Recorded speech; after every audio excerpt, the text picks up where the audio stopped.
Marine Le Pen, la favorite des prochaines élections présidentielles de 2027, vient d'être condamnée à 5 ans d'inéligibilité pour détournement de fonds publics européens dans l'affaire des assistants parlementaires. Montant du préjudice, 474 000 euros pour des emplois fictifs. Punie d'une peine de 4 ans dont 2 fermes sous bracelet électronique, 100 000 euros d'amende, 5 ans d'inéligibilité immédiate. Les 9 eurodéputés du Rassemblement national ont été condamnés dans l'affaire pour un préjudice total de 4,1 millions d'euros. Mais c'est l'inéligibilité immédiate qui provoque un séisme politique.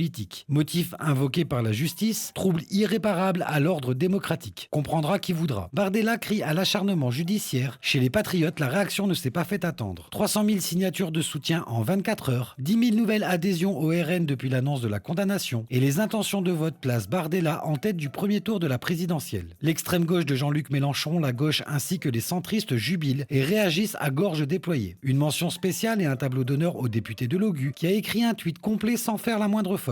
Mais Mélenchon ne doit pas trop vite se réjouir, car il est lui aussi dans le viseur de la justice. Depuis 2017, il est sous enquête de l'OALF pour des faits similaires. Utilisation présumée d'assistants européens pour sa campagne en France. Montant en jeu, près de 500 000 euros. En parallèle, son association L'Air du Peuple est mise en examen pour escroquerie aggravée. La guerre des juges et des urnes ne fait que commencer. Et vous, que pensez-vous de cette condamnation et des réactions? Est-ce une perte de démocratie ou une peine légitime?